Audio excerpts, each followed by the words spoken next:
हसन निसार साहब, मैं आपकी जानिब आऊँ, आपके ख्याल में क्या गैर ज़रूरी तौर पर क़यास आराइयाँ शुरू हो गई, हुकूमत सियासी तौर पर मामले को संभाल नहीं सकी और फिर एक के बाद एक वजीर आके कह रहा है जी हो जाना है, ये तो बस इंतज़ार है? ये मेरी समझ में कोई बिल्कुल ही टोटली डिफरेंट चीज़ आई है।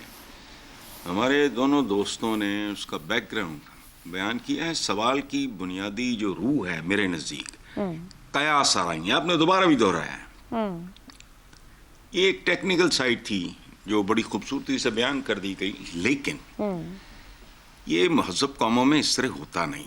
हमारा प्रॉब्लम और है, घुटनज़दा, हफ्ज़दा, एबनॉर्मल, फ्रस्ट्रेटेड, हर ढंग की शय से महरूम माशरा, स्कैंडलाइजेशन, अफवाहें, क़यास आराइयाँ, ये हमारी हॉबीज़ हैं, थड़ों से लेकर ड्राइंग रूम्स तक। I am not bothered. मेरे कुछ कहने से या अपने शहजाद साहब के या उनके कहने में क्या फ़र्क पड़ना है, इसलिए I am not interested. So many others होंगे डेफिनेटली। ये एक बहुत बड़ा कैथार्सिस भी है, ये एक बहुत बड़ी, मैंने क्या कहा उस पर गौर करें, घुटनज़दा, हफ्ज़दा, एबनॉर्मल, फ्रस्ट्रेटेड और हर ढंग की शय से महरूम। अच्छा, otherwise who has time? It's not my job. ना मैं कोई वकील हूं, ना फलाना टमकाना। अच्छा, मेरा प्रॉब्लम ये है कि ये मेरी क़यास आराइयाँ मेरी हॉबी हैं, कैथार्सिस, एंटरटेनमेंट और जहरीली ग्राउंड रियलिटी से भूख, नंग, गुर्बत, lack of law and order, ये इन सब से फरार भी है। थड़ों से लेके यही कल्चर है आपका। Nobody means anything. ठीक, पास टाइम ही कोई नहीं है। क़यास आराइयाँ, सवाल आपका ये है, उसके पीछे ये रीजन है। वाले कौम होती है, अपने अपने मसाइल में उलझी होती है, तो चंद एक खास तरह के लोग इस पर बात करते हैं, otherwise to hell with it. खत्म, आगे चलें। ठीक हो गया। रज़ा रूमी साहब, ऊपर जैसे ज़ैगम साहब ने बात की हुकूमत की सलाहियत पे वो बात करते हुए, ड्राफ्टिंग की बात करते हुए कह रहे कमज़ोर है, मगर हुकूमत ये अफवाहें या क़यास आराइयाँ रोकने में क्यों नाकाम रही? अपने खिलाफ, मतलब हम बात करते हैं कि क्या हुकूमत अपने हक में सियासी बयानियाँ बना पा रही है, अपने खिलाफ सियासी बयानियाँ कैसे उन्होंने बना लिया कि ये आवाज़ें उठना शुरू हो गई, हुकूमत को चैलेंज करने लगे लोग, जो जैसे कि खुद हुकूमत ने 27वीं तरमीम की है, तमाम ज़ाब्ते जानती है, तरीक़ाकार इल्म में है, तो फिर क्यों ना बर वक्त चीज़ों को हैंडल कर पाई? देखिए, इसका तो एक ही जवाब है और वो इनकॉम्पिटेंस या नालायकी जैसे कहा जाता है हरफ आम में। उसके अलावा तो कोई चीज़ दिखाई नहीं देती, क्योंकि ये तमाम क़यास आराइयाँ और प्रोपेगेंडा की जो कैंपेन जारी है कई दिनों से, उसमें कोई वज़न, कोई मंतक है ही नहीं। उसकी वजह आपने खुद कहा अपने इब्तदाइये में भी और अपने कमेंट्स में भी कि यही हुकूमत है जो कि 27वीं तरमीम लाई है और अब 28वीं की तैयारी भी कर रही है। तो उससे पहले 26वीं भी यही गवर्नमेंट लाई है, यही कोalition लाई है। तो ऐसा क्या होगा कि जब उसकी तमाम जुज़ियात पर अमल दरामद करने के लिए वो तामुल से काम लेंगे? ऐसा तो हो नहीं सकता। और यही वजह है कि ये जो सारी क़यास आराइयाँ हैं, वो उसकी बुनियादी वजह ये है कि इस वक्त जो अपोजिशन है वो उनके दीगर जो थे हरबे वो नहीं चले और नाकाम हुए। अब एक ही ख्वाहिश रह गई है और वो ये है कि किस तरह से जो सो कॉल्ड वन पेज होता है उसमें कोई दरार आए। अब अगर दरार नहीं आ रही तो यकीनन उसके ऊपर अफसाना साजी भी की जा सकती है। और यहाँ पर हुकूमत की जो डिले है और ये फिगर आउट ना करना वक्त के ऊपर, और इस तरह के आम कार्रवाई जो है, रेगुलर ब्यूरोक्रेटिक कार्रवाई जो है, ये बात दुरुस्त है कि उसमें कई सुकुम रह जाते हैं। जल्दी में ये तरमीम हुई सारी सबके सामने, लेकिन ये कोई इतना बड़ा मसला भी नहीं था। इन सबको मालूम था, वजीर दिफा हो या वजीर कानून हो या वजीर आजम साहब हो, काबीना हो, उनको मालूम है कि 27 नवंबर को चेंज होना है सारा मामला। उससे पहले आप 3-4 रोज तैयारी करते हैं और जो पेपर वर्क और कार्रवाई और फाइलें, क्योंकि ये देखिए इसमें बहुत सारी मिनिस्ट्रीज भी इन्वॉल्व हो जाती हैं और आपको पता है कि हमारे यहाँ ब्यूरोक्रेटिक इनएफिशिएंसी और डिले तो उसकी तो हजार मिसालें आपको मिल जाती हैं। और यही बदकिस्मती है पाकिस्तान के इस सिस्टम की कि एक तरफ कैपेसिटी के मसाइल भी हैं ड्राफ्टिंग या कानून साजी के हवाले से, लेकिन दूसरी तरफ जो एक पॉलिसी होती है तसाहुल की, वो भी दिखाई देती है। और यहाँ पर तो वो बिल्कुल खुलकर सामने आई। यहाँ तो बिल्कुल ही जिसे कहना चाहिए वो कंप्लेसेंट हो गए। अंग्रेजी में कहा जाता है कि जी हाँ, तो सब कुछ हो गया है, सेट हो गया है काम, और इसलिए क्या जरूरत है जल्दी करने की।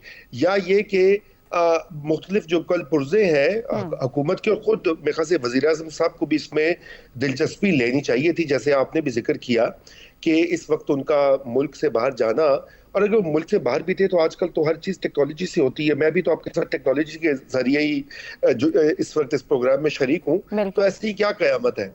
तो ये नालायकी की इंतहा है। लेकिन इसका जो नुकसान ये हुआ, जो आपने बिल्कुल सही कहा कि जहां पे हुकूमत ने अपने हक में एक बयानिया बनाना था सिस्टम ने, वो उन्होंने मौका दे दिया अपने मुखालिफिन को इसके ऊपर तरह तरह की अफसाना साजी और कयास आ रही है करने को। अब नतीजा ये निकला है कि एक बिल्कुल नॉन इशू जो है वो इशू बन गया है और पोलिटिसाइज हो गया है। पोलिटिसाइज हो गया, उसमें अब क्या क्या थियरीज निकल रही हैं कि जी सिविल मिलिट्री ताल्लुकात और वन पेज और ये और इस्टेब्लिशमेंट का जिक्र।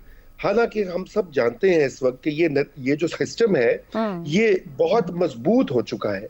इसमें जो मुख्तलिफ पावर एक्टर्स या पावर विल्डर्स हैं वो आपस में इंटरडिपेंडेंट हैं, यानी कि वो एक दूसरे के ऊपर उनका इन्हिसार है। अगर एक सिरा हिलता है, एक पिलर हिलता है तो दूसरा पिलर हिलता है। इसलिए इसमें कोई तब्दीली सरेदस्त मुमकिन नहीं और ना ही कोई चाह रहा है। लेकिन अब ये बन चुका है। लेकिन इसमें एक और अहम चीज भी है। रजा रूमी साहब की आवाज यहाँ पे कुछ जा रही है। शहजाद साहब, जो रजा रूमी साहब बात कर रहे हैं, मैं आपका इस पर एक कमेंट चाहूंगी। ऊपर आपने टेक्निकल बात तो की हमारे साथ, तो एक बड़ा अच्छा वजाहत के साथ नुक्ता रख दिया, एक देखने का और डिफरेंट अंदाज हमें दे दिया। वक्ती कानूनी खला या एक संजीदा खला आपने बात की, मगर हैंडलिंग बाय गवर्नमेंट, उस पर आप क्या कॉमेंट करेंगे? सियासी गैर यकीनी को, या इस तरह भी बहुत सी थ्योरीज की बात कर लीजिए, पोलिटिकल थ्योरीज एकदम से शुरू हो जाती, जितने वो उतनी बातों के हिसाब से। ये होना चाहिए था? ये क्यों हुआ? कहाँ पर हुकूमत वक्त पर इस मामले को ना पकड़ सकी?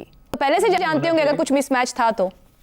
हरगिज नहीं होना चाहिए था, क्योंकि ये दफ्तर ऐसे दफ्तर नहीं है कि जिनको आप जैसे कहते हैं कि फॉल्डर बना दें, गपशप का मौजू बना दें हर थर्डे के लिए, हर रात को शाम को उसके ऊपर कोई बहस शुरू हो जाए।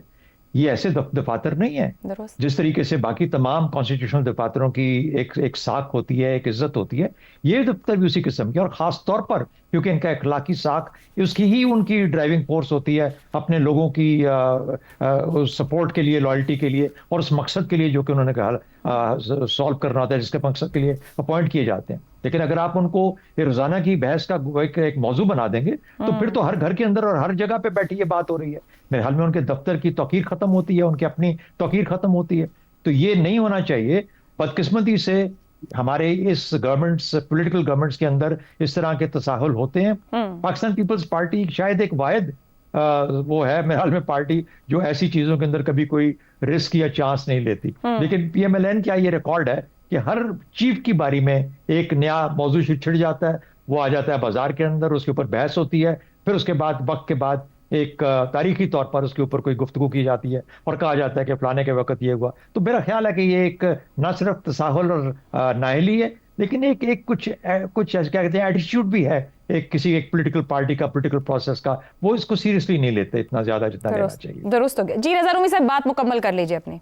जी, मैं सिर्फ एक नुक्ता ये बयान करना चाहता हूं कि जो कयास आ रहे हैं, मैं सियासी बात ही करूंगा, तकनीकी बातें सारी हो गई हैं। देखिए, ये जो शख्सियतों के गिर्द जो बहस होती है, या पाकिस्तान में ये कहा जाता है कि मिस्टर ए को मिस्टर बी पसंद नहीं, या मिस्टर बी मिस्टर ए को निकालना चाहता है, ये लोग भूल जाते हैं कि इस वक्त देखिए एक जिस इदारे का जिक्र होता है वो इदारा, और शहजाद साहब भी इसकी तायद करेंगे कि वो एक डिसिप्लिन इदारा है। उसमें जो फैसले होते हैं वो एक कंसेंसस के साथ होते हैं, और उसमें ये नहीं होता कि एक शख्स जो है वो बाकी तमाम जो ओपिनियंस उसके ऊपर हावी होता है। इस वक्त बहुत क्लियर इस्टेब्लिशमेंट की एक लाइन है, एक पॉलिसी है, और उसी के ऊपर अमल दरामद हो रहा है। इसलिए मैं समझता हूँ कि किसी किस्म की इसके ऊपर बहुत ज्यादा इसको ओवर रीड करने की बिल्कुल जरूरत नहीं है। हाँ, जो नालायकी है उसका अजाला करना अब शहबाज साहब को चाहिए कि जिन लोगों की जिम्मेदारी थी वो ब्यूरोक्रेट्स, और शायद वो उनके मुशीरान जिनकी वजह से ये हुआ है वो उनका एहतसाब करें। बिल्कुल ये जरूरी है। बिल्कुल दुरुस्त हो गया। गुफ्तगू कंक्लूड करेंगे कि हुकूमत को चाहिए कि ऐसे तसाहुल ना बरते कि इंतजामी मामलात के गिर्द सियासी क़यास आराइयाँ जो हैं वो अपना घेरा तंग करें।